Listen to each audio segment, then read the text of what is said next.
Arrancó el juicio por Agustín Sidotti. Estamos en línea con la acusación pública, con el fiscal Pedernera. Esteban, bienvenido, buenas noches. Buenas noches, Diego, ¿cómo estás? Bueno, qué complicado, ¿no? Cuando toca, y sobre todo juicio por una muerte es complicado, pero en el caso de una persona tan chiquita, ¿viste? Es complicado al encontrarle la vuelta a que sea justicia, ¿no? Sí, mira, si me permitís, quiero suscribir a cada una de las palabras introductorias que acabas de decir.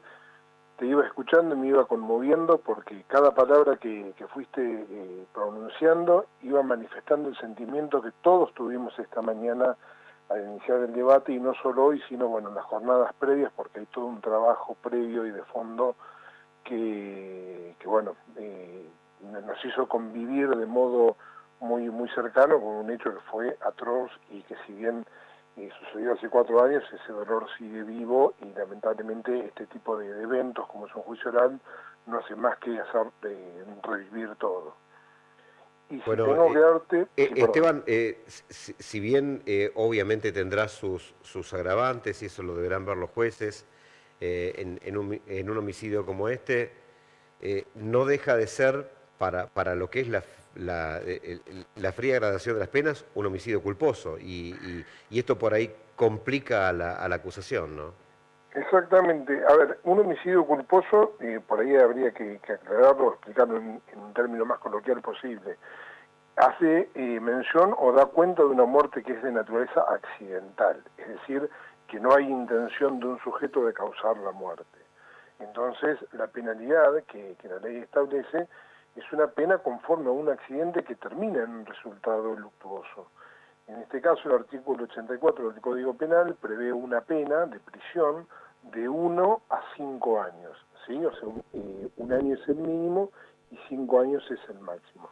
Por supuesto que ante una muerte, un resultado absolutamente irreparable, y máxime con las connotaciones que tiene este caso en particular. Recordemos que Agustín, al momento de su fallecimiento, tenía 13 años de edad, y que lo único que hizo aquel 20 de octubre por la noche fue subir a la terraza de su domicilio a buscar a su mascota, y al tocar una reja que estaba colocada en lindera sobre la línea frontal del inmueble, queda electrocutado porque el local comercial que estaba debajo, que era propiedad de su familia, que estaba alquilado de los imputados, había colocado una marquesina. Esa marquesina tenía una guirnalda de luces y un reflector, cuyo cable que alimentaba con corriente, propio de las inclemencias del tiempo, el viento, fue friccionando contra el metal, perdió su capa de aislación y quedó en contacto directo con el material metálico.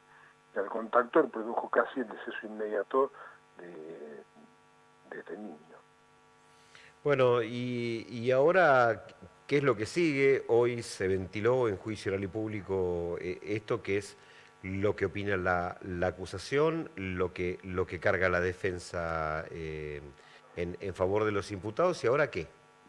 Bien, el juicio, tal como bien señalaste, se inició esta mañana.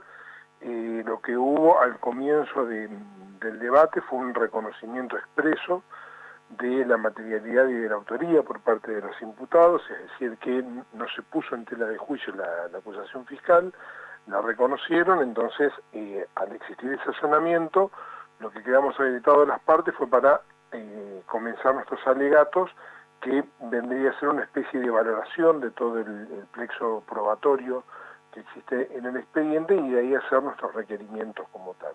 O sea, Esteban, para simplificárselo a la gente, se reconoció el hecho y se reconoció la autoría, o Se sea que no hubo que reconoció el hecho probar, y la eso no hubo que autoría, probarlo. exactamente. Entonces, lo que hicimos fue valorar cuáles son aquellas pruebas en las cuales nosotros utilizamos para poder cuantificar cuál es la pena que habremos de pedir.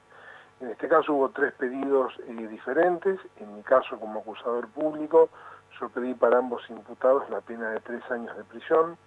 Quiero aclarar que el pedir una pena no es un acto deliberado que tienen las partes, sino que justamente el Código Penal nos establece cuáles son los parámetros que debemos tener en cuenta para poder despegarnos del mínimo, ir hacia el máximo, llegar a un punto medio.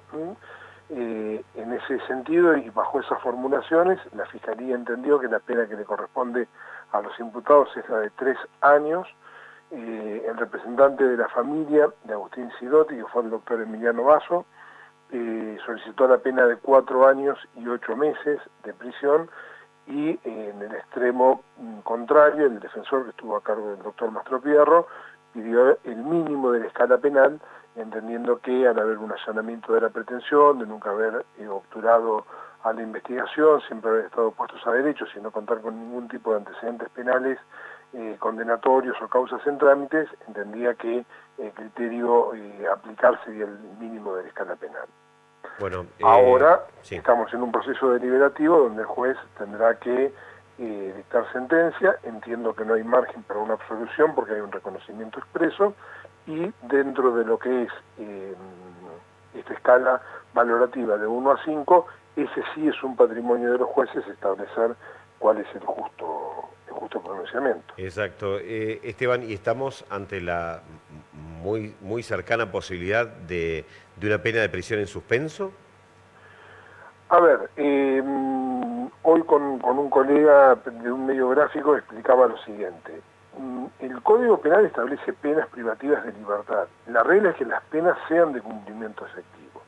Sin embargo, hay un artículo, que es el artículo 26 del Código Penal, que establece que cuando se da una primer condena a una persona y esta pena sea menor de 3 años o hasta de 3 años, el juez puede, valorando estos artículos que mencioné, el 40 y el 41 en particular, dejar en suspenso la pena cuando entendiera que lo que sería la necesidad de cumplimiento del fin preventivo de la pena. Pensemos que en nuestro ordenamiento jurídico la Constitución establece que las penas no son castigos, sino políticas de resocialización. Entonces, si el juez entendiera que por la naturaleza del hecho, por la postura y los antecedentes individuales y sociales de los imputados y otro tipo de ponderaciones que podrá efectuar, si no entendiera necesario que esa pena se cumpla en un establecimiento penitencial, puede disponer que la pena se cumpla bajo una ejecución condicional. Esto significa que lo hacen en libertad y sometido a estrictas pautas de conductas que fija el tribunal. Estas pautas de conductas hay que cumplirlas acabadamente bajo el monitoreo del Patronato de Liberados, y en el caso de haber un incumplimiento a las mismas, el beneficio se revoca y se debe cumplir la totalidad de la pena dispuesta. Y si lo que existiera no es un incumplimiento de pautas de conducta, sino la comisión de un nuevo delito, dentro de los próximos 4 años, es este plazo, se revoca el beneficio y se tiene que cumplir los 3 años más la pena que implique la comisión de este nuevo delito. Es decir que hay probabilidades de que efectivamente no exista una pena privativa de libertad de cumplimiento efectivo, lo que no significa que no exista el pronunciamiento condenatorio, que sea bajo una pena privativa de libertad sometida, reitero, a las pautas de conducta tuteladas por el Patronato de Liberados, y bajo este monitoreo, en caso de incumplimientos, se pueda revocar y cumplir la pena como tal. Bueno, esto sin duda para aclararlo, porque, para que la gente entienda también las circunstancias y las herramientas con las que cuentan los operadores jurídicos para trabajar en este tipo de casos, donde obviamente una vida de un pibe de 13 años es muy difícil de alguna manera de generar una sensación de justicia, ¿no? La verdad que es una pérdida tremenda. A ver, como hecho es irreparable, verdaderamente creo que no hay palabras, y hoy todos quienes nos pudimos expresar manifestamos eso. Lo que sí también debo decir es que la ley es un mandato genérico que no contempla casos particulares. Nuestra función como operadores es adaptarla al caso en particular. Pero también debo señalar que nosotros no tenemos ningún margen más allá de aquello que la ley prevé y dispone, y por supuesto que uno puede tener una mirada crítica. Son leyes antiguas, son leyes que muchas veces están fuera de contexto o de época, como solemos decir, pero como miembros de este poder del Estado y como agentes judiciales somos esclavos de la ley que tenemos, y como tal tenemos que aplicarla. Esteban, muchísimas gracias. Por favor, a disposición siempre.